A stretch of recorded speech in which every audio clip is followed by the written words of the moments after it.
بسم الله الرحمن الرحيم. الحمد لله والصلاة والسلام على سيدنا رسول الله وعلى آله وأصحابه ومن والاه. اما بعد، السلام علیکم و رحمت الله و برکاته. از کانال 2 تلویزیون شارجه در خدمت شما بینندگان محترم هستیم. ماه رمضان، ماه انفاق، ماه خیرات، صدقات، به جلو انداختن اعمال صالح. این که من به شما میگم اول به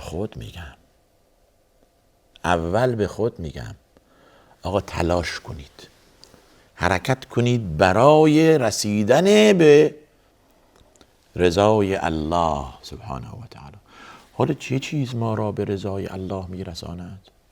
صحبت در این نماز است و انفاق است و صدقات است و راستی و درستی و تسبیح و تحمید الله، تلاوت قرآن. بهترین ذکر است. بهترین ذکر اینه که از آن لحظه غافل نشویم، به خصوص در این ماه. هر روز ما تلاوت قرآن داشته باشیم. اگر یادتونه در اوائل این ماه مبارک هم خدمت شما عرض کردم که قرآن و تلاوت قرآن مثل نماز و ادای نماز باشد برای ما. انفاق و صدقات مثل نماز باشد برای ما، یعنی این که موقت نباشد به رمضان. آیه 29 سوره فاطر آوردیم اگر یادتون هست. آیه 29 سوره فاطر میفرماید که ان الذين يتلون كتاب الله و اقاموا الصلاة و انفقوا مما رزقناهم سرا و علانیه یرجون تجارة لن تبور. اونهایی که صفتشون اینه، قرآن میخونن، قرآن تمام کردن، نماز برپای میدارن، نماز را خوندن، انفاق میکنن، صدقه میدهند. اینها به تجارتی دست زده اند که هرگز شکست و ضرری در آن نیست. برای اینکه میخواهند لیوفیهم اجورهم، در روز قیامت خداوند به اونها پاداششون بدهد. و انه غفور شکور، خداوند بسیار آمرزنده و بسیار شکرپذیر است سبحانه و تعالی. و شکر ما و عبادت و ستایش ما برای الله در این کارها منحصر است، یعنی در نماز و تلاوت قرآن و صدقات. 3 مثال خدا آورده، ولی معناش این نیست که در کارهای دیگه عبادت نیست. انسان مؤمن هر کار مثبتی انجام بدهد درش عبادت است. برمیگردیم به آیات سوره بقره که در جلسه گذشته وعده دادیم که خداوند به وسیله انفاق گناهان ما را میامرزد. یکی از وسایل پاک شدن گناهان انفاق است. میفرماید که خداوند به شما وعده مغفرت داده، ولی شیطان به شما وعده فقر داده. فرق بین 2 وعده چیست؟ الشیطان یعدکم الفقر و یأمرکم بالفحشاء، از اون طرف والله یعدکم مغفرة منه و فضلا. خداوند وعده مغفرت و فضل و برتری به شما داده. حالا فضل و برتری در مال است و در علم است و در منصب و مقام هست و در قدرت و قوت هست و در جمال هست و در سلامتی و صحت هست و در توفیق هست. با چی؟ با انفاق. اولا مغفرت، که تمام تلاش ما برای اینه که خدا از ما راضی باشه و گناهان ما را ببخشه. چه کسی گناه نمیکنه؟ چه کسی گناه نمیکنه؟ از ما بشر همه گناهکاریم، اما گناه بالا و بزرگ داریم و گناه کوچک و کم داریم. پس بشر گناهکار هست در مجموع. همه ماها گناهکاریم. حالا این گناهان باعث پاک شود یا نه؟ باعث از بین برود یا نه؟ با چی از بین میرود؟ یکی از اسباب از بین برنده گناه انفاق است. ولی شیطان نمیگذارد. شیطان نمیگذارد. با چه روشی مزاحم مغفرت و بخشیدن گناه ما می شود؟ با ترساندن ما. میخواهید انفاق کنید، دست تو کیسه کردید که انفاق کنید، میاد میگه که شما فقیر میشید، بدبخت میشید، ندارید، فردا زن دارید، بچه دارید، عیال دارید، گرفتار میشید. چرا میخواهید که؟ برای خودت بذار آقا. الشیطان یعدکم الفقر. نه تنها یعدکم الفقر بلکه یأمرکم بالفحشاء، شما را وادار میکند به کارهای زشت، کار فحشا و معصیت و گناه. ببینید دو صفت ذم و منفی در شیطان هست که میخواهد بدون دو صفت ما را وادار کند. یک، ترساندن ما از فقر و تنگ دستی، از طرف دیگر ما را وادار کردن به فحشا و گناه، در حالی که رب العالمین سبحانه و تعالی یعدکم مغفرة منه و فضلا. حالا بین این دو چقدر فرقه؟ اون که خالق ما سبحانه و تعالی ما را به وسیله انفاق تشویق می کند که انفاق کنید گناهانتون بخشیده شود، انفاق کنید تا درجه برتری بگیرید، انفاق کنید تا سلامتی و صحت و تندرستی و مقام والایی نزد الله کسب کنید. حالا انسان عاقل میاد هر دو صفت را یا هر دو دستور را از این طرف بررسی میکند. میخواید از که تبعیت کنید؟ از الله یا از شیطان؟ اگر که تسلیم اون وساوس شیطانی شدید، از شیطان تبعیت کردید. آقا نه الان من انفاق نمی کنم، الان من صدقه نمی کنم، ماه بعد، سال آینده. خیلی خوب، تسلیم اون وساوس شیطانی شدید دیگه. اونهایی که دستشون تو کیسه نمیره برای انفاق عملاً تسلیم شیطانند، عملاً قبول کردن اون وساوسی که شیطان داره بهشون میگه. و خداوند هم در جای دیگه ما را از وساوس شیطان هشدار داده که شیطان ان الشیطان لکم عدو، دشمن شماست، شما هم به دید دشمنی با او نگاه کنید. فاتخذوه عدوا. چرا تسلیم دشمن میشوید؟ دشمنی شیطان این نیست که سلاحی داشته باشد، چماقی داشته باشد بر سر ما، با تومی بزند به ما. نه، دشمنی شیطان از این طریقه که آقا وسوسه قدرت وسوسه دارد، خدا از اون طرف قدرت اراده به ما داده و تصمیم گیری که آقا ما تسلیم وسوسه شیطان بشویم یا نشویم. پس ممکنه بگویید که این قدرت ما چاره این قدرت نمیدونیم. خیر، خدا به ما این قدرت برتر داده که بهش میگن ایمان، که آقا تسلیم وساوس شیطانی بشوید یا نشوید.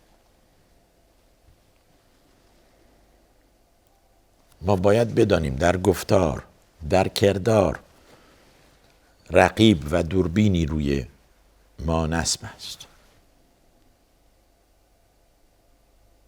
عن الیمین و عن الشمال قعید، دو فرشته راست و چپش نشستند، همه می نویسند، یادداشت میکنن، چه خوب چه بد، چه ثواب چه گناه.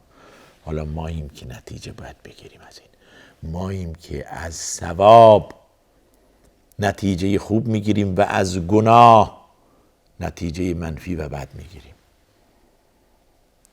این ثواب است، این خیرات است. پس بنابراین شما بیایید اوامر الهی را انجام بدهید که ناصح و بنده خود را دوست دارد.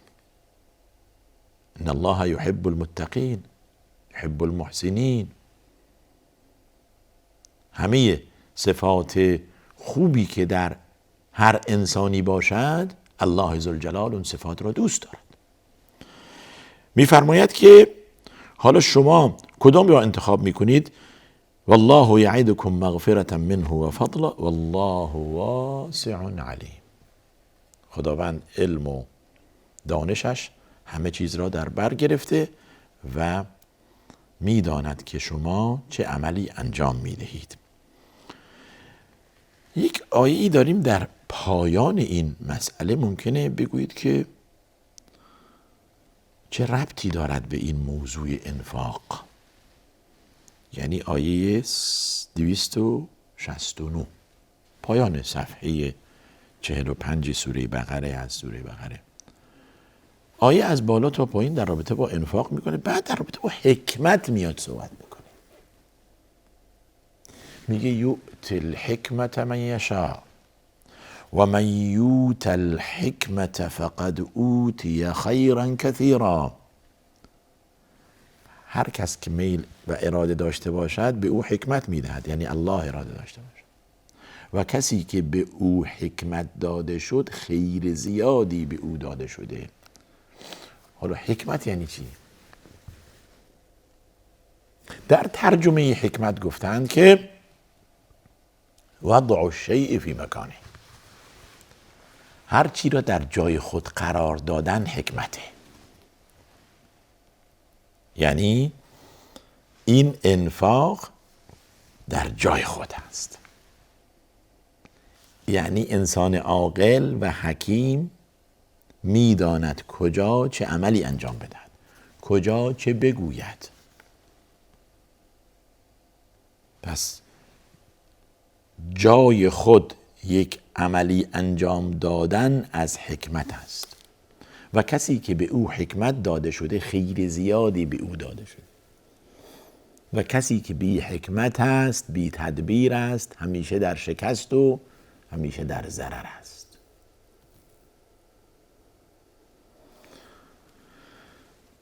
حکمت اینه که من بدانم کجا چه بگویم، بدانم کجا چه عملی انجام بدم. خلاف آن بی حکمتی است و بی حکمتی یعنی کم خردی، کم عقلی. سعدی است که می‌فرماید دو چیز طیران عقل است: دم فرو بستن به وقت گفتن و گفتن به وقت خاموشی. وقتی لازمه من چیزی بگم نمیگم، وقتی که نباید بگم میگم. این خلاف حکمته. پس باید دانست کجا چه گفت و دانست کجا چه عملی انجام. حالا چرا این آیه آورده در بین آیه انفاق که اولش در رابطه با انفاق، آیه دومش هم با ما انفقتم من نفقة او نذرتم من نذر فإن الله یعلم، در رابطه با انفاق این حکمت آورده که آقای منفق، آقای کسی که انفاق میکنی، حکمت داشته باش کجا انفاق کنی، به چه کسی کمک کنی، تسلیم شیطان نشوی در رابطه با تنگ دستی و بخل. دست درباره انفاق باز باشد. این حکمت است. پس یوت الحکمت من یشاء، کسی که اهل انفاق است گو این که اهل حکمت است.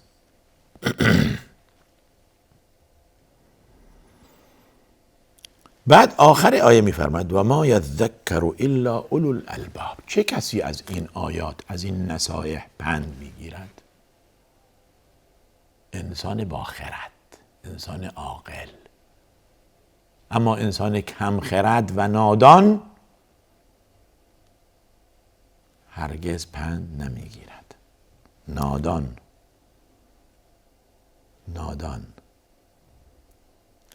که هر طور بخوانی همون نادان است. چه نادان را از راست به چپ، چه نادان را از چپ به راست بخوانی میشه نادان. انسان نادان پند نمیگیرد. یعنی با این نصایح، با این ارشادات، با این راهنمایی ها، با این پند و نصیحت ها تأثیری درش نمیگذاره. باز برمیگرده به آیه انفاق، اول صفحه 46 و آیه 270 میفرماید و ما انفقتم من نفقة او نذرتم من نذر فان الله یعلمه. هر انفاقی انجام دادید، هر انفاقی که کردید، هر نذری که انجام دادید برای الله، الله میداند. این از این آیه برداشت می شود که نذر باید برای الله باشد، نه برای غیر الله.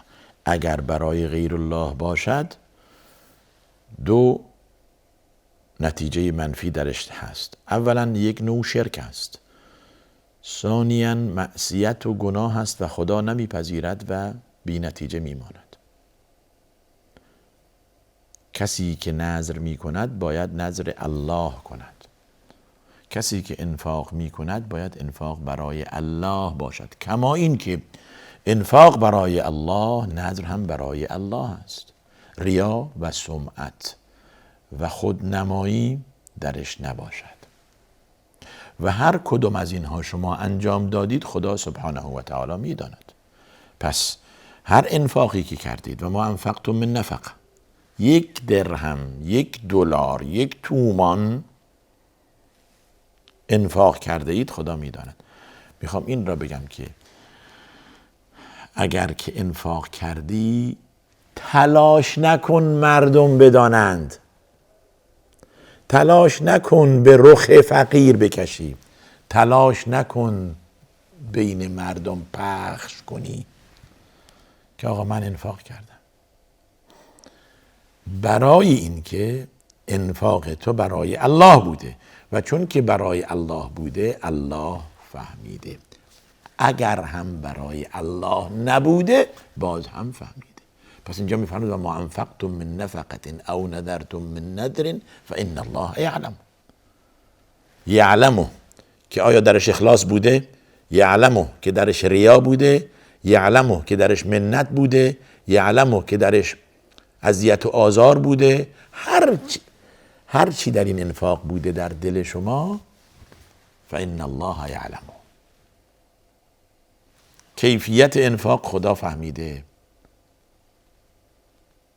و نوع انفاق خدا فهمیده، کمیت و اندازه انفاق خدا فهمیده سبحانه و تعالی. پس نتوان چیزی از خدا پنهان کرد. پس برای کسی که انجام دادی تسلیم آن باش، تلاش در ریا و تظاهر و این نکن. شما اگر درهمی برای الله انفاق کرده اید الله فهمیدید که نمیخواد این طرف اون طرف بگویید که من دادم. خدا میخواد اخلاص به ما یاد دهد. تا دیدار دیگر شما را به خدا میسپارم و آخر دعوانا ان الحمد لله رب العالمین و صلی الله وسلم و بارک علی نبینا محمد و علی آله و صحبه اجمعین.